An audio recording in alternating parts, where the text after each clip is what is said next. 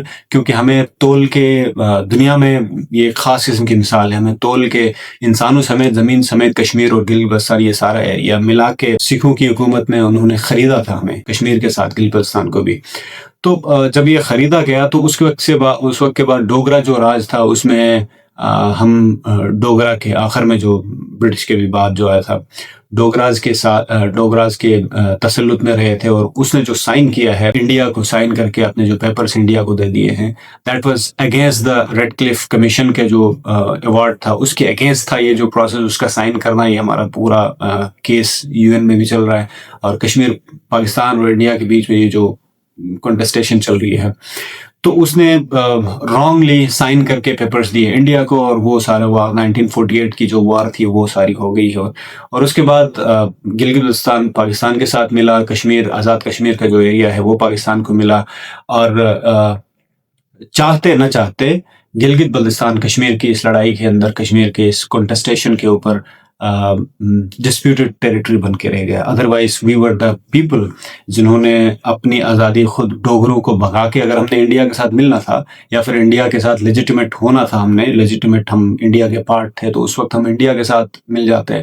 ہم نے خود، ہمارے فور فادرز نے اپنی مدد آپ کے تحت ڈوگروں کو وہاں سے بھگا کے، گنزارا سنگھ کو وہاں پہ وہ کر کے پھانسی دے کے، اس کو پکڑ کے گرفتار کر کے، ہمارا جو ٹیریٹری تھی ہم نے اس کو کنسولیڈیٹ کیا. گلگت بلتستان ایک آزاد خود مختار ریاست تھی، اس وقت کشمیر کے ساتھ بھی نہیں تھی. That was absolutely different state of Gilgit Baltistan. اور اسی نام پہ آج ہمارا بلاورستان کے ہمارے جو دوست ہیں وہ حامی کہتے ہیں کہ ہم الگ سے ایگزسٹ کر پاتے ہیں، کہ وہ الگ آرگومنٹ ہے کہ ہم نہیں کر پاتے. تو وہاں سے we have given the whole territory.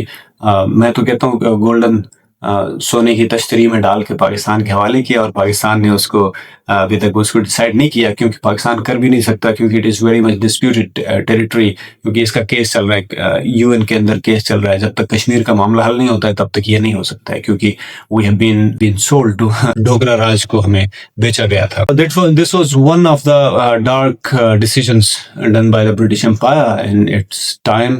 اور اس نے بہت سارے ڈیسیجنس ایسے غلط ڈیسیجن لیے تھے، جیسے کشمیر کا ایشو تھا وہ ابھی تک چل رہا ہے، وہ بھی ایک غلط ڈیسیجن تھا برٹش امپائر کا. اور گلگت بلتستان کا یہ جو تھا اور کشمیر کا یہ معاملہ تھا، یہ بھی سارا کچھ غلط کچھ ڈیسیجنس کے جو ہمارے بیانڈ اور کانشیس ایفرٹ یا پھر ہمارے انڈرسٹینڈنگ سے، ہماری طاقت سے باہر کے کچھ ایسے معاملات تھے جن کی وجہ سے ہم پھنس گئے. اچھا، ہمارے کچھ فاضل دوست جو اپنے آپ کو نیشنلسٹ سمجھتے ہیں، وہ کہتے ہیں کہ گلگت بلتستان کو الگ کرنا چاہیے، ہمیں الگ ریاست چاہیے، حقوق چاہیے، پتہ نہیں کیا کیا چاہیے. کچھ لوگ تو الگ ریاست کی بھی بات کرتے ہیں. تو میں ان سے یہ صرف اتنا پوچھنا چاہوں گا کہ بھائی، آپ نے گلگت بلتستان کو اگر آپ ریاست بنانا چاہتے ہیں 2 منٹ کے لیے تو چلے ریاست نہ بنائیں. اگر ایک صوبے کے پورے اگر آپ اس کی بات کرتے ہیں، رائٹس کی بات کرتے ہیں، تو for last 76 years Gilgit Baltistan میں صرف 2 یونیورسٹیز ہیں اس وقت.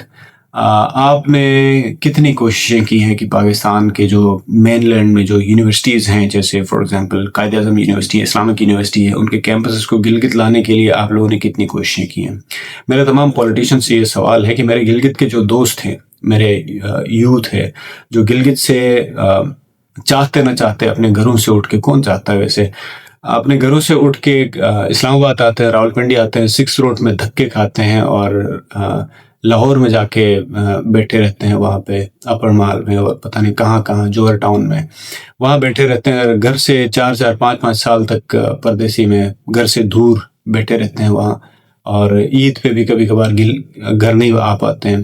ان کے لیے آپ نے medical college, engineer technical colleges کو تو آپ چھوڑیں، جنرل عام جو یونیورسٹیز ہیں ان کے کیمپس لانے کے لیے آپ نے کتنی کوششیں کی ہیں؟ پہلا کویشچن. دوسرا کویشچن میں آپ سے یہ پوچھنا چاہوں گا کہ آپ لوگوں نے پچھلے اتنے سالوں سے گلگت کے اندر لوکل انڈسٹری کے لیے آپ نے کتنی کوششیں کی ہیں؟ ناجی صاحب اسپیسیفکلی مجھے اس سوال کا جواب دیں کہ آپ نے گزر میں اپنا جو ایریا ہے اس میں ڈیولپمنٹ پہ کیا کیا کام کیا. آپ کا تقریباً میں ایریا گزر میں گھوم چکا ہوں اور it is very much under develop. Youth کے لیے آپ نے کیا کیا کیا ہے اسمبلی میں لڑنے جھگڑنے یا پھر اپنے آپ کو گلگت بلتستان کے حق کا حامی سمجھنے کے علاوہ آپ لوگوں نے کیا کیا؟ امجد صاحب سے یہ سوال ہے.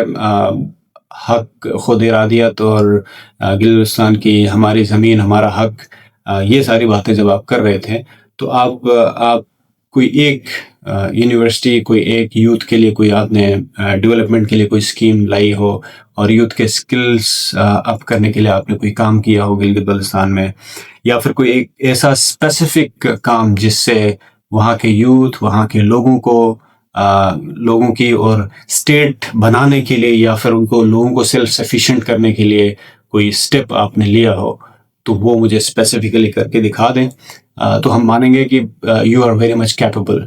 ادروائز مجھے لگتا ہے کہ ابھی تک ہماری پولیٹیکل لیڈرشپ جو ہے وہ اتنی میچور نہیں ہے کہ وہ گلگت بلتستان کو ایک سیپریٹ انڈیپینڈنٹ صوبہ بنا کے، جیسے KPK ہے، بلوچستان ہے، اس طرح وہ ان کو چلا سکے، کیونکہ ہماری عوام ٹیکس دینا نہیں چاہتی، پہلی بات. دوسرا یہ ہے کہ ہماری عوام گلگت بلتستان کے اندر سے کوئی اسپیسیفک جو GDP ہے گلگت بلتستان کی وہ نیئر ٹو زیرو ہے. کوئی انڈسٹری میں کام کرنا چاہتی نہیں ہے، اور لوکل جو انڈسٹری ہے، گنے چنے انڈسٹریز ہیں، بہت ہی گنے چنے. ابھی ہنزا میں جو ہینڈی کرافٹ کی انڈسٹری ہے، ماربل کی فیکٹریز وغیرہ ہیں، یہ کچھ چیزیں چل رہی ہیں. Otherwise there are lot of things. میرے یوتھ نے، میری پولیٹیکل لیڈرشپ نے، یا پھر میرے جو بھی ہے وہاں کے استاد ہیں، وہاں پہ ایکٹیوسٹ ہیں، انہوں نے اس پوائنٹ پہ کتنا کام کیا ہے کہ لوکل پروڈکشن کو امپروو کرنے کے لیے ہم نے کتنا کام کیا ہے.